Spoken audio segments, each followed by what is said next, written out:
நமக்கு நடக்கிற எந்த ஒரு விஷயமா இருந்தாலும் எந்த நேரத்துலையும் நேர்லையோ இல்லை கால் பண்ணியோ இல்லை மெசேஜ் பண்ணியோ சொல்கிறதுக்கு ஒரு ஆள் இருப்பாங்க. அந்த பர்சன் எந்த ஒரு சலிப்புமே இல்லாமல் நம்ம சொல்கிறத காது கொடுத்து கேட்பாங்க.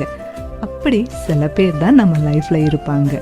அப்படிப்பட்ட போல்டான நம்மளை புரிஞ்சுக்கிட்ட ஒரு ஆள் உங்கள் லைஃப்லேயும் இருந்தாங்கன்னா நீங்கள் நிஜமாகவே லக்கின்னு தான் சொல்லணும்.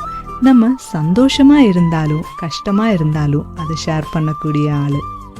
கொஞ்சம் பேருக்காவது சில பேரை ஞாபகம் வந்திருக்கும். அவங்கள மென்ஷன் பண்ணணும்னு நினச்சிங்கன்னா மறக்காமல் டேக் பண்ணிடுங்க. அண்ட் அவங்களுக்கு தேங்க்யூ சொல்லணும்னு தோணும். அப்படி சொன்னால் அவங்களுக்கு ஹெட் வெயிட் அதிகமாகிடும். அதனால் மறுபடியும் உங்கள் லைஃப்பில் நான் உங்களை தொல்லை பண்ண அடிக்கடி வந்துக்கிட்டே தான் இருப்பேன்னு சொல்லிடுங்க. அவங்க சந்தோஷப்படுவாங்க.